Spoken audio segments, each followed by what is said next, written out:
Good day at magandang hapon at hindi nga po pala tayo sa mga kasiklista ko at hindi nga po pala tayo nakabike kanina kasi po may busy po tayo. Mayroon po akong bopping na sasakyan ni Father. Ayun nga, nakura po ako.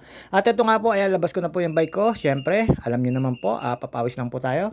Kasama na rin po pag-i-ensayo nito kasi na-cancel po yung aming lakad nitong 15, 16, 17 at syempre shoutout nga pala po dun sa secret kong kachat na nasa St. Therese. Shoutout sa iyo. Syempre sama ka lagi sa pray. At yun nga po, ingat ka lagi at alam mo na, joke lang po. Ayun, shoutout sa iyo. Kilala mo kung sino ka. At syempre sa mga ibang kasiklista at alam niyo naman po, tayo ay magbabike lang at yan. Paglabas po natin, wala po mga kamarites at wala po online marites kasi po ay galing ako sa paggawaan ng sasakyan. Ayun nga po, ito, labas ko lang po yung bike ko. Medyo malambot yung gulong. Pagkatapos ko po dyan, diretso na po tayo. Ayan, nakita ko po si Ate Ishka na nakatambay dyan. At saka si Ate Baby Balbakwa, wala. Ayan, si Ate Iska. At may kasama siya dyan. Ano bang tawag doon? Pipinya. Ito nga po, tayo ay palabas at may tinda po si Ate Aton. At alam niyo naman po tayo ay magda-diet at tayo ay magpapapawis. Kailangan na po nag-overweights po tayo ng ilang kilo. Balik po ulit natin ang ating weight. Konti-konti pa. Paglabas ko po dyan, ayan, makikita nyo, mabubungadan nyo agad. Wawa Pinkies Eatery, pwede nyo kayong kumain dyan, pwede magmerienda, napakasarap po ng pagkain dyan.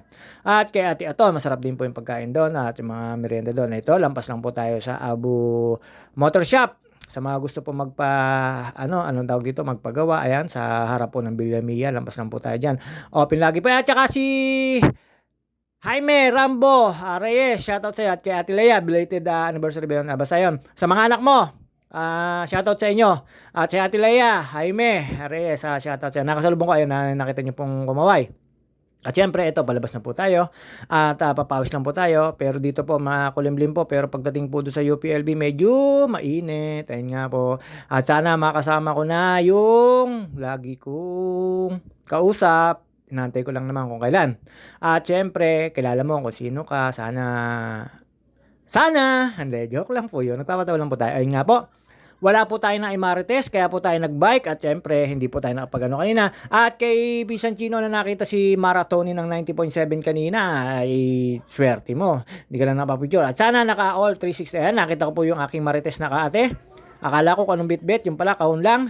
At dito po sa UPLB, papasok po tayo dito at nadadaan po tayo sa naghihiwalay ng Calamba at Los Baños. Ang arko na to, napakaganda po nitong arko na to. Ewan ko lang po, pagka tumas po yung spalto, baka sumayin na po yung mga truck dito. Ang hindi po napapansin, siyempre, paglalagay po ng espalto, kailangan pong tumaas yan, hindi naman po pwedeng kayudin yan, ewan ko lang. Pag kinahid po, siyempre, babalik po sa dating height. Pero pagka naman po pinatungan, pwedeng sumayin na po yung mga truck na malalaki dyan. Sa akin lang po yun. Ngayon, dire-diretso lang po tayo dito. Lampas na po tayo dito, papunta po tayo ng Lakewood, diretso lang po, daan po ng Bangbang Highway, daan po ng Lalakay, daan po ito ng Park Merced, at syempre, eto, dire-diretso lang po tayo.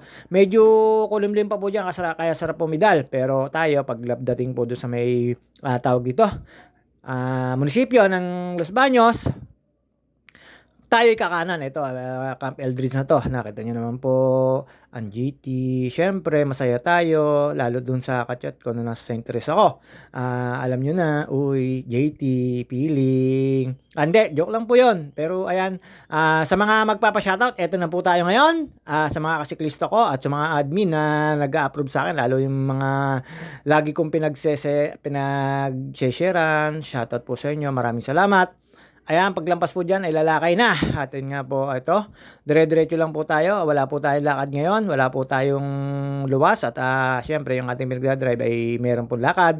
Pero wait ko lang lagi po yon. Syempre, alam nyo naman, sa mga hindi pa nakakilala, secret. At maraming salamat sa iyo sa bigay mong sapatos. Napakaganda. Jongdan yun. Hindi ko na po i-mention ng pangalan. Baka magsasabihin, basta yun. Maraming salamat. At dito po, ayan, lampas na po tayo dito sa rest area. Pagka lampas ng rest area, eto, papaninga po tayo dito kina Rap Argente. Ito po yung papanik ng Picard. Rap Argente, shoutout sa iyo. Ingat ka dyan sa Lipa, dyan sa Lima. Papanik lang po talaga 'tong kahabaan na 'to. Eto napakasarap po magpapawis dito at mag-ensayo kasi po, medyo mahaba rito tapos meron po doon sa may ano na medyo mataas at kailangan po natin mag-ensayo at, ano bang tawag dito, mag-practice dahil po sa laban namin ni Pinsan Chino na nalalapit na sa February 1. Yun nga po medyo pinaghahandaan po natin kahit na reschedule kailangan pa rin natin magpidal-pidal dahil hindi po biro ang pumanik ng papuntang Alto, papuntang Sagada. Ang Sagada po ay hindi ko pa po napapanik. Pero ang Tinok po ay napanik ko na. Naku po, nakakalaspag at nakakadurog ng tuhod. Hindi ko po alam mapapunta Sagada. Pero ang papuntang Atok po ay naku po ay ramdam na namin kung gaano kahirap doon. Ito, pagdating po rito sa may paliguan, ayan, nag-ahay yung mga kabataan dyan. Nakita nila, nagbibideo ako. Ayan, binalikan ko pa po ng camera yan. Sabi, shoutout kuya, ayun. At kumaway yun. Tapos dito po, nagtatago po yung mga kabataan na yan dahil nakita nila bumibideo ako pero yung isa kumapost pa, alam niya rin. Siyempre, pero hindi naman nila ako mapapanood, chika-chika lang. Dahil di ko naman po sila kilala, di po nila ako kilala.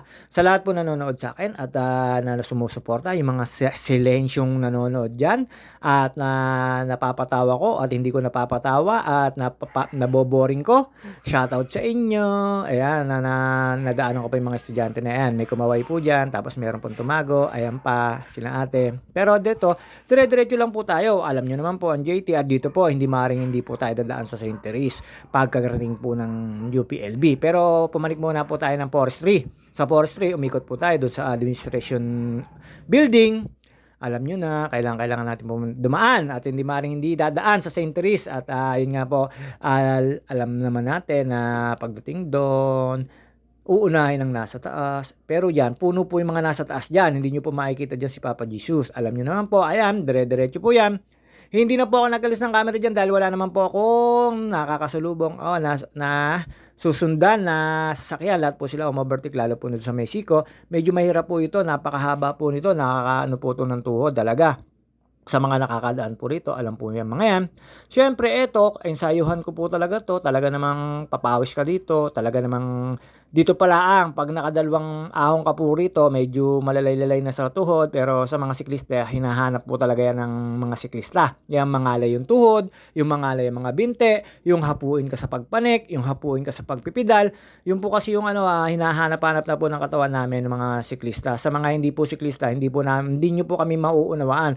Pero pagka po ikaw isang tunay na siklista, mauunawaan mo po yun. Tsaka yung iba po, syempre, hindi ko po alam kung kamuti ba o hindi. Ako naman po, chill ride lang. Hindi po tayo naipagkarera sa palusong. Ingat po tayo. At sa mga madudulas na kalsada, alam nyo naman. At sa mga ka-driver ko at sa mga ka-motor, ingat-ingat po tayo sa kalsada. Iwas po tayo sa road rage. Kala mo si JT hindi mainitin ng ulo pero joke lang po yun. Basta po sa road race, ingat na lang po tayo at maging pakumbaba na lang po tayo.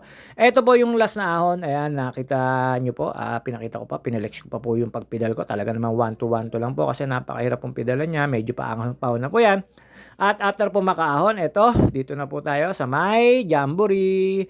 Ito po yung way na papunta po sa may Grotto. Ngayon po wala pong tubig dahil po hindi po nag-uulan, pero pagka nag-uulan, lalo po pa nagbagyo, sigurado po maliligo ako dito. Ngayon po hindi po tayo nakakapaligo kasi malamig. Ngayong hapon, napakalamig pa rin po ng hampas ng hangin. Hindi ko po alam kung bakit. Basta ngayon po January, lagi naman po yan, taon-taon, January hanggang February. Sobrang lamig po ng panahon. At yun nga po, siyempre sa pagpanik namin sa February, kailangan namin mag-jacket. Sanchino, ready ka na ba? Ako, ready na. Pinsan Oyen, Pinsan Elmer, shoutout sa inyo na mga kasama ko at sana po may makasama pa po ako. At sa mga gusto po sumama, kita-kita-kits. Pero kami, siyempre, adjust lang po dahil may aberya pong nangyari. Ayan po yung sinasabi ko sa inyong grotto. Ayan, tuyo po yung tubig. Dito, dire-diretso lang po tayo pababa. At pagka baba nyo po rito, makalampas ng guard at doon po sa may maghihiwalay na kalsada, kanan lang po tayo. Siyempre, papanik po tayo ng forestry at doon po sa forestry, umikot lang po tayo. Marami po ako nakikita nag-jogging. Pero ngayon po ay kokonti pa po, papunta po ng forestry. Marami po tayo nakasalubong, hindi ko lang po na-videoan. At dito naman po, kahit mainit po, ayan nakita nyo naman po, napakakulimlim po niyan. Ano lang po, pagka yung alas 12 ng tanghali, siyempre, katirikan po ng araw yon. Ayan, papanik na po tayo dito sa forestry. lampas lang po tayo diyan, ayan may mga nagwo-walking po, may marami po akong nakasalubong diyan at marami rin pong papanik at meron po rin po akong nakita na pauwi po na galing naman po ng Peak 2 at saka po ng Laguna Aguila Base sa Mount Makiling. Ito Mount Makiling pa rin po naman 'to. Parte pa rin po ng Mount Makiling 'to, nasa parting babaan lang, sa may baba. Pero napakahirap na rin pong umahon dito at mag-walking dito at, alam niyo naman, tayo mahilig din ditong pumanik ng pumanik at lalo po dun sa Aguila Base kasi po sa Aguila Base po talaga ay naku po yung pawis na hahanapin niyo hindi na po mapapalitan ng kahit ano. Basta yun 'pag pumanik po kayo dun, sure na sure po, basang-basa po kayo simula damit hanggang kaloob-looban. Sa sobrang sarap po ng pagpadyak do'n, ano po do'n, malilim. At ito po, dire-diretso na lang po tayo dito. May isang guardhouse po dito. Tapos meron po dito mga public affairs na office. Dire-diretso lang po hanggang sa makalampas po kayo ng Botanical Garden ng UP. At doon nga po pagdating do sa dulo, kaliwa lang po kayo, ayun na po yung administration building. Hindi ko lang po alam kung meron po dong ang tawag dito, mga nag-o-office. Siyempre meron naman din po 'yun. Tapos pagkadiretso niyo po, kaliwa lang din po. Papalik na po tayo. Siyempre ikot lang po tayo hanggang sa tumambay po tayo sa baseball. Siyempre naalala ko nung kabataan ako, yung mga classmate ko kasi na nagbe-baseball noon, lalo po yung mga pinapadala po sa Japan na P-Lab po dati. Ayan, dire-diretso lang po tayo. At eto, makikita niyo po yung arko na yan. Sina ate, nagwo-walking yan. Ayan, papanik na po tayo dyan, forestry. At solo-solo ride lang po tayo. Alam niyo naman po, ang JT, sinisipag po lagi yan. Lalo kailangan magpapawis. Sa papawis po ay sobrang sarap po sa katawan. Lalo po yung lagi ko po nakikasabay sa umaga, si tatay na taga Bangbang Highway. At ayun na nga po, nalimutan ko nang sasabihin ko kasi may tumawag na pasaway po. Hindi ko po alam, nagtanong pa, ibaba yung cell daw. Tapos yung ibaba yung cell, hindi katiwa-tiwala yung tao. Kaya sabi ko, wag na! Ewan sa'yo, shoutout sa'yo, Majonda! At yun nga po, ito tuloy-tuloy na po tayo. Ito papunta na pong forestry to. Ayan, nga nakita niyo naman po yung mga building na yan. Hindi ko po alam kung anong mga building yan. Chika-chika lang tayo. Ayan, papanig na po tayo. Basta ito, lalampas lang po kayo sa may botanical. Pagdating nyo po sa botanical, kaliwa lang po. Ayun na po yung sinasabi kong building. Then, kakaliwa lang po ulit tayo. Ayan, kaliwa lang po. Pagka po kaliwa dyan, ano nyo na po yung kalsada na yan, ay yung pakaliwa po, pababa po na sa UP. Ang pakanan po ay papunta po ng papanik ng yun nga po, papasok po ng Peak to Aguila Base. Siyempre, ayan, nakita nyo naman po, napakaganda. Kaya ganito ho kasarap dito, mag-walking at mag-bike. Gawa po na yan, mga puno na yan. Talaga naman yung sariwang hangin, papasok sa dibdib nyo. Ayan po yung administration building.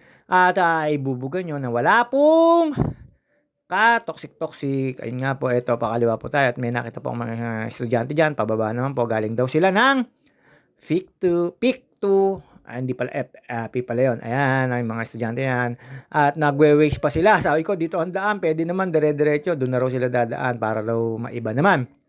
Ayan, pababa po dyan. Dito meron pong bangko rito at meron po rin building dito na pagka kayo kailangan nyo nang mag-withdraw. Mayroon po dito na pampamahalaang bangko. At ayun, pagkababa ko po rito, eto po, nanood po tayo dito. Alam nyo na, inantay ko po sila maglaban muna. Hindi ko alam kung practice to kasi wala naman pong referee. Pagkakalang ko kayo may referee rin dito. Ayan. Ayan yung batter nga ba? O, ayun, yung catcher. Tapos eto yung pitcher. Basta inantay ko lang po sila dito. Nagtambay-tambay lang po tayo. Ayun nga po, pagkatapos dito, ay doon pa uli ako tumambay sa may tower. At may nakita po ako na mapapasana all ka. Ay, ayun nga. Siyempre, alam nyo na, sightseeing lang po tayo dito. Pero, siyempre, pag uwi ko po ng Pansol, nasa pauwi ako sa amin, nakita ko po yung nakasilay po ako. Pero secret lang po yung sinisilayan ko. Baka malaman. Naku po, di na ako pansinin. At maganda naman po yung mga ngiti. At siyempre, ayun po, ito. Habang nakatambay po tayo dito, inom lang po tayo ng tubig. At pagkatapos po niyan, inantay ko lang po pumalo at magbato yung pitcher kung tawagin dito sa siyempre ayan, batter, catcher, pitcher, anong tawag doon yung yung parang referee, first base, second base, third base, pagala. Basta yun, may mga tawag po dyan, di ko na po lang alam ngayon. Siyempre, eto na, babus, iiwan ko na po sila dito. At siyempre, tatambay po tayo sa kabila. At pagdating ko po sa kabila, sa tower,